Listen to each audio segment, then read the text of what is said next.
জয় students, আজিৰ ক্লাছত আমি ক্লাছ 10ৰ অসমীয়াৰ তৃতীয় পাঠটো চাম। পাঠটো কি কবিতাটো আছে প্ৰশস্তি, ঠিক আছে। ইয়াৰে বিষয়ে আজি আমি আলোচনা কৰিম। পয়েমটো কি আছে, কোনে লিখিছে, ৰঘুনাথ চৌধুৰী, যাক আমি বিৰহী কবি বুলিও জানো। অ'কে, চ' এইটো পয়েমটো আপোনাৰ কি আছেনো, উষাৰ হুকুম লাগে ৰঞ্জিলেৰ বসুদা, দসুদি ধাবিত কৰি নৱ কিশলয় দলে চামৰ ধুলাই প্ৰাকৃতিক আনিলে সাদৰী না।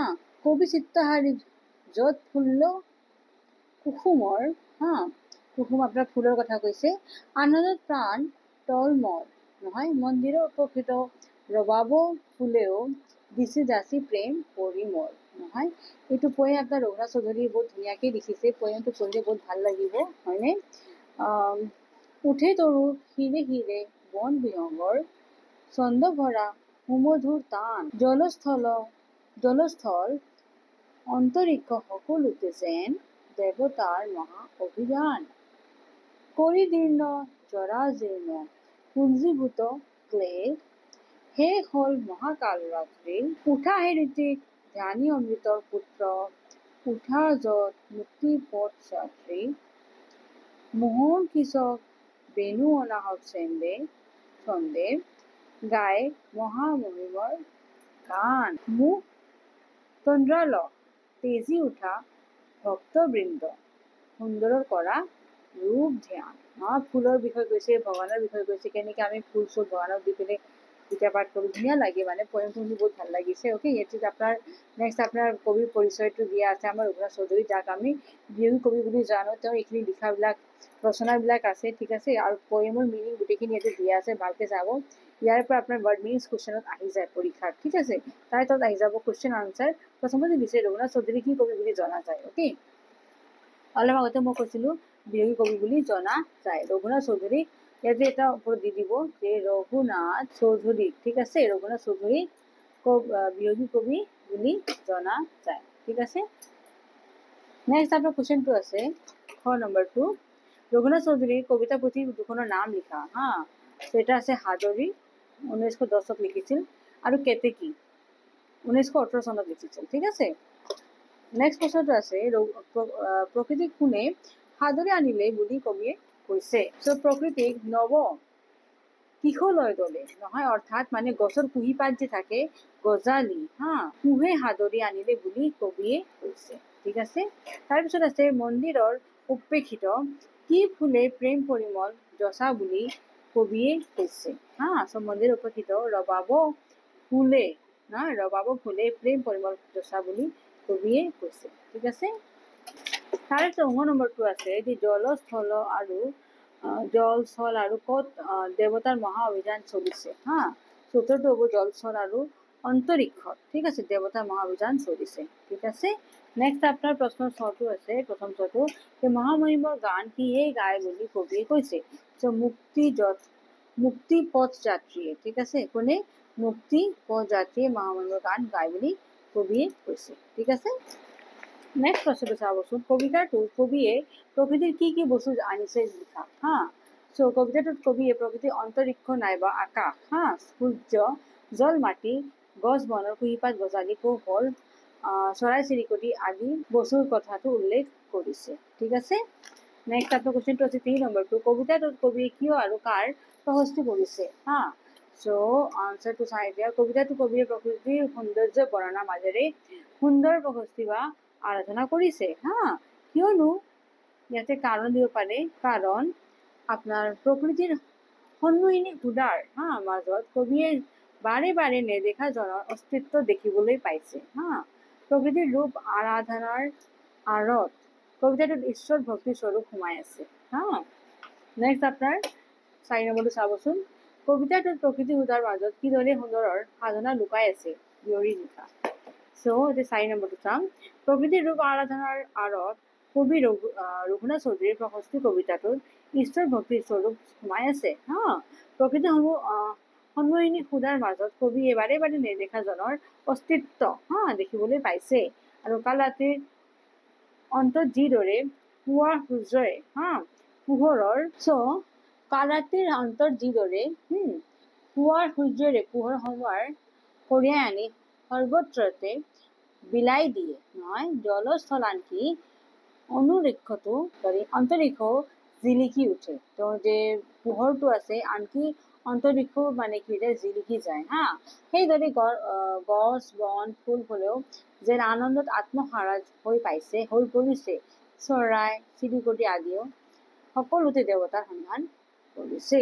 অ'কে, এতিয়া আপোনাৰ প্ৰশংসা কৰিছে কবিজনে ৰঘুনাথ চৌধুৰী। ফল ফুল চবৰে ওপৰত ধুনীয়া এটা বিবেচনা দিছে। তেওঁ প্ৰশস্তি সেইকাৰণে কবিতাৰ নাম ৰাখিছে প্ৰশস্তি। অ'কে, নেক্সট 5 নম্বৰটো আছে কবিতাটোৰ মূল ভাৱ লিখা। অ'কে, এতিয়া মূল ভাৱটো চাম। এতিয়া কবি ৰঘুনাথ চৌধুৰীৰ প্ৰশস্তি নামৰ কবিতাটোৰ জৰিয়তে প্ৰকৃতিৰ সৌন্দৰ্য বৰ্ণনাৰ মাজেৰে সুন্দৰৰ আৰাধনা বা গুণানুকীৰ্তন কৰিছে। ঈশ্বৰ ভক্তিৰ স্বৰূপে আধ্যাত্মিক সুৰে কবিতাটোক গভীৰ অনুভূতিৰ বাহক কৰি তুলিছে হা।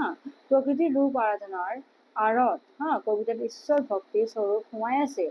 সৃষ্টিকৰ্তাৰ সন্ধানে কবিতাটোক ৰহস্যবাদী কৰি তুলিছে নহয়। পুৱা কাষত ৰাংগলী সূৰ্যই, ঠিক আছে, ইয়াতে সূৰ্য বুলি দিব, ঠিক আছে। পুৱা কাষত ৰাংগলী সূৰুজে দিয়ক বা সূৰ্যই দিয়ক হা। ভুমুকি মৰাৰ লগে লগে যশোদী উজ্জ্বল হৈ পৰে। আকাশ বতাহে গছে বনে প্ৰকৃতি সকলোতে ৯,০০০ সজ্জিত হৈ পৰে। ঠিক আছে, ধুনীয়াকে দেখিব দেই। গোটেই পয়েমত আপোনাৰ আমাৰ নেচাৰেল বস্তু গোটেইখিনি ধুনীয়াকে বৰ্ণনা কৰিছে হা। প্ৰকৃতিৰ চৰাই চিৰিকটি গছ লতিকা ফুল ফল মূলৰ আনন্দৰে ভৰি পৰিছে নহয়। চৰাই চিৰিকটিৰ গানে যেন সকলোতে দেৱতাৰহে সন্ধান কৰিছে। সদস্যতা প্ৰকৃতিৰ চৰাই চিৰিকটিয়ে সুমধুৰ সংগীতৰ মূৰ্ছনাৰে যেন সকলোতে দেৱতাৰহে সন্ধান কৰিছে। আৰু সেইদৰে অমৃতৰ সন্তান মানুহেও আন্ধাৰৰ পৰা পোহৰ অভিমুখে বাট বিচাৰি ফুৰিছে নহয়। প্ৰকৃতিৰ সন্মুখীনী সুধাৰ মাজত কবিয়ে বাৰে বাৰে নেদেখা জনৰ অস্তিত্ব দেখিবলৈ পাইছে। আৰু সেই কবিয়ে ভক্তসকলক তন্দ্ৰা ত্যাগ কৰি, ঠিক আছে, সুন্দৰ ৰূপ ধ্যান কৰিবলৈ কৈছে নহয়। এইটো হৈছে মূল ভাৱ আমাৰ কবিতাটো, ঠিক আছে। আৰু লিখিছে কোনে? ৰঘুনাথ চৌধুৰী, যাক আমি বিয়োগী কবি বুলি জানো, হয়নে? নেক্সট কুৱেশ্যন নম্বৰ 6 চাবচোন। উঠা হে ঋত্বিক ধ্যানী অমৃতৰ পুত্ৰ, উঠা য'ত মুক্তি পথযাত্ৰী। কবি কিয় এনেদৰে আহ্বান জনাইছে বুজাই লিখা। অ'কে, প্ৰশস্তি কবিতাটো কবিয়ে ৰাতিপুৱাৰ এক মনমোহা আপোনাৰ বৰ্ণনা দিছে হা। ৰাতিপুৱা যে দেখাত ইমান ধুনীয়া দৃশ্যটো আছে তাৰে কথা কৈছে। নিশাৰ অৱসান ঘটাই পূব দিশত হেঙুলি আভাৰে সূৰ্য দেৱতাই ভুমুকি মৰাৰ লগে লগে গোটেই প্ৰকৃতি জগততে এক অপৰূপ ৰূপ সৌন্দৰ্য সৃষ্টি হৈছে। কবিৰ দৃষ্টিত এই জগতখনে যেতিয়া আনন্দ সন্ধানী আলোক সন্ধানী, তেনে ক্ষেত্ৰত সমৃদ্ধৰ আপোনাৰ সন্তান মানুহে জীৱশ্ৰেষ্ঠ হৈও কিয় পৰ সন্ধান কৰা নাই, হয়নে? প্ৰকৃতিৰ সন্মুখীনী সুধাৰ মাজত কবিয়ে বাৰে বাৰে নেদেখা জনৰ অস্তিত্ব দেখিবলৈ পাইছে। আৰু সেই কবিয়ে মানুহক ঋত্বিক ধ্যানী বুলি অমৃতৰ পুত্ৰ বুলি বিশেষণ কৰি এলাহ ত্যাগ কৰিবলৈ আহ্বান জনাইছে। তাৰমানে আপোনালোকে যে আমি যে মানুহকেইটা শুই থাকো হা, তাৰে কথা কৈছে যে মানুহকেইটা শুই থাকিব নালাগে, এলাহ চেলাহ চব ত্যাগ কৰিব লাগে আৰু যাই পেলাই ৰাতিপুৱাৰ যে দৃশ্যটো আছে ন সেইটো চাব লাগে, বহুত ধুনীয়া লাগে, তাৰে বিষয়ে কৈছে, ঠিক আছে। নেক্সট 7 নম্বৰটো চাবচোন। ব্যাখ্যা কৰা। প্ৰথমটো আছে উঠে তৰু হিৰে হিৰে বন বিহংগৰ ছন্দ ভৰা সুমধুৰ তান, জলস্থল অন্তৰীক্ষ সকলোতে যেন দেৱতাৰ মহা অভিযান। ঠিক আছে, এতিয়া আমি তাৰে ব্যাখ্যাটো চাম, ঠিক আছে।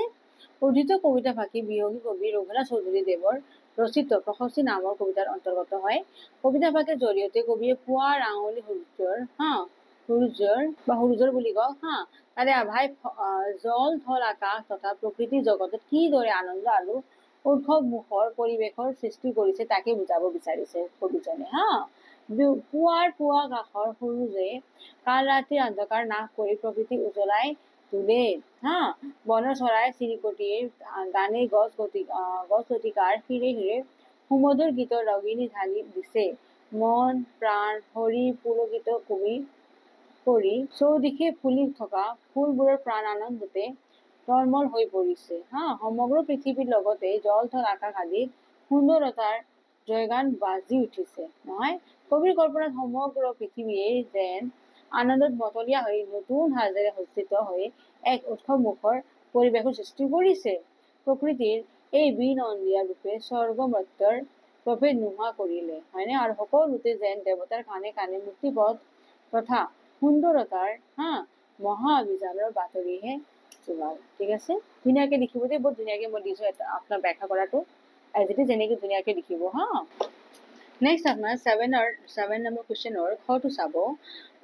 কৰি দীৰ্ণ জৰা জীৰ্ণ পুঞ্জীভূত ক্লেদ শেষ হ'ল মহাকাল ৰাত্ৰি উঠাহে ঋতিক ধ্যানী অমৃতৰ পুত্ৰ উঠা যত মুক্তি পথ যাত্ৰী।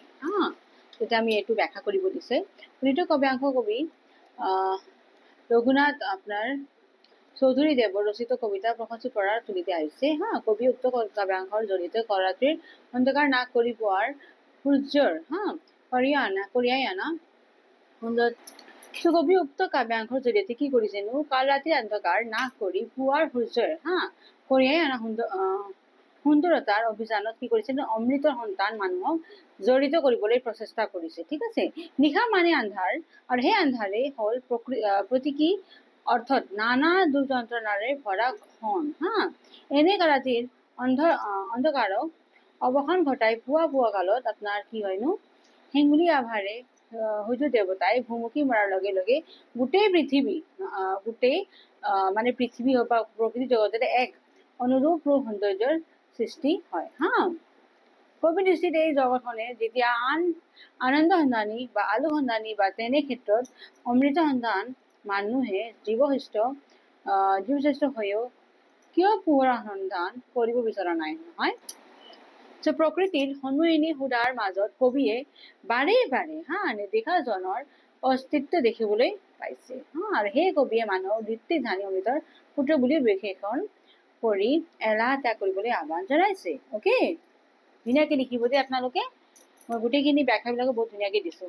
নেক্সট আপোনাৰ গ নম্বৰটো আছে যে মোহন কৃষক বেনু অনাহত চন্দে গাই মহামহিমৰ গান মুখ চন্দ্ৰালক তেজি উঠা ভক্তবৃন্দ সুন্দৰৰ কৰা ৰূপ ধ্যান। এতিয়া আমি ইয়াৰে ব্যাখ্যাটো চাম। উন্নীত কবিতা ভাগে বিয়োগী কবি ৰঘুনাথ চৌধুৰী দেৱৰ ৰচিত কবিতা প্ৰকাশিৰ অন্তৰ্গত হয়। আৰু উক্ত কবিতা ভাগৰ জৰিয়তে কবিয়ে পুৱাৰ হেঙুলি সূৰ্যৰ আভাই বিনন্দীয়া প্ৰকৃতি অনুৰূপ ৰূপ লাৱণ্য জগাই তুলি কিদৰে সমগ্ৰ বিশ্বক পুলকিত কৰি তোলে তাকে বুজাবলৈ প্ৰয়াস কৰি মানুহক সুন্দৰৰ সন্ধান কৰিবলৈ আহ্বান জনাইছে। তাৰমানে ৰাতিপুৱা উঠাৰ কথা কৈছে আৰু সৌন্দৰ্যটো চাবৰ কাৰণে কি মনোৰঞ্জনটো ল'বৰ কাৰণে কৈছে। আহ্বান জনাইছে। পুৱা কাষত হেঙুলি আভাৰে সূৰ্য দেৱতাই ভুমুকি মৰাৰ লগে লগে গোটেই প্ৰকৃতি জগততে সৃষ্টি হোৱা আপোনাৰ অপৰূপ সৌন্দৰ্য লতা চৰাই চিৰিকটি আপোনাৰ উপৰি জলপথ আকাশৰ সুন্দৰতাৰ আলোড়ন উঠিছে। ঠিক আছে, কৃষক বেনুৱেও বতাহত আনন্দতে নিজে নিজে সুৰ তুলি মহামহিম অৰ্থাৎ সৃষ্টিকৰ্তাৰ গান গাইছে। প্ৰকৃতিৰ সন্মুখীন সুধাৰ মাজত কবিয়ে বাৰে বাৰে নেদেখা জনৰ অস্তিত্ব দেখিবলৈ পাইছে। আৰু সেই কবিয়ে ভক্তবৃন্দ তন্দ্ৰা ত্যাগ কৰি সুন্দৰ ৰূপ ধ্যান কৰিবলৈ আহ্বান জনাইছে। ঠিকে আছে, ইয়াৰে বস্তুটো এইখিনি ব্যাখ্যা কৰিছে। নেক্সট এতিয়া আমি গ্ৰামাৰ পোৰ্চনত আহি যাম। অৰ্থ লিখিব দিছে কিশলয় চিত্তহাৰী অন্তৰিক্ষ আৰু তন্ত্ৰালক। ঠিক আছে, তো কিশলয়টো কি বস্তু? কুঁহি পাত বা গজালি কওঁ। তাৰপিছত আপোনাৰ চিত্তহাৰীটো কি হ'ব? মন প্ৰাণ ভৰি দিয়া। অন্তৰিক্ষটো কি হ'ব? আকাশ, মানে যাক পৃথিৱী আৰু সূৰ্যৰ মাজত দেখা যায়। তন্ত্ৰালকটো কি হ'ব? প্ৰশান্ত ক্লান্ত বা টোপনি যোৱা অৱস্থা। অকে, নেক্সট আপোনাৰ বাক্য ৰচনা কৰিব দিছে। চৌধুৰী তাৰপিছত উপলিখিত জৰাজীৰ্ণ অমৃত আৰু মোহ। তেতিয়া আমি ইয়াৰে বাক্য ৰচনাটো চাম। কুলি কেতেকীৰ মাতে দুদিশে বসন্তৰ বতৰা বিলাই দিলে। সেইটো হৈছে দৈতুক দিশ। অকে, নেক্সট আছে আপোনাৰ উপেক্ষিত উৰ্মিলাই লক্ষণৰ সৈতে বনবাসলৈ যাবলৈ নাপালে। নেক্সট আছে জৰাজীৰ্ণ। একমাত্ৰ পুত্ৰৰ অৱহেলাত বুঢ়ীগৰাকীয়ে জৰাজীৰ্ণ ঘৰটোতে থাকিবলগীয়া হ'ল। অমৃতটো চাম। সাগৰ মন্থন কৰোঁতে ওলোৱা অমৃত খাই দেৱতাসকলে হেনো অমৰত্ব পালে, মানে অমৰ হৈ গ'ল সিহঁতে। মোহ, সন্তানৰ মোহত আচ্ছন্ন হোৱাটো অনুচিত। ঠিক আছে, ধুনীয়াকৈ লিখিব মই বাক্য ৰচনা গোটেইখিনি দি দিছোঁ পাঁচটাও নেক্সট আছে আপোনাৰ সমানাৰ্থক শব্দ হা তৰু মুক্তি সুমধুৰ অভিযান ধ্যানী চ' তৰুটো চাওঁ তৰু মানে লতা বা লতিকা হয় অ'কে মুক্তিটো মুকলি বা ৰেহাই সুমধুৰ মানে সুমিষ্ট হা অভিযানটো ভ্ৰমণ আৰু ধ্যানীটো তপস্বী ঠিক আছে আৰু এইটো মোৰ ভিডিঅ' লাষ্ট কুৱেশ্যন আছিল মোৰ ভিডিঅ'টো ইয়াতে ফিনিছ কৰিলোঁ যদি ভিডিঅ'টো ভাল পাইছে please press the like button মই বাৰে বাৰে ৰিকুৱেষ্ট কৰিছোঁ যদি আপোনালোকে ভাল পাইছে লাইক বাটন প্ৰেছ কৰিব আপোনালোকৰ লাইক বাটন প্ৰেছ কোনেও নকৰে okay so' please press it and subscribe কৰিব যদি এতিয়ালৈকে কৰা নাই ঠিক আছে থেংকছ ফৰ ৱাচিং জয় হিন্দ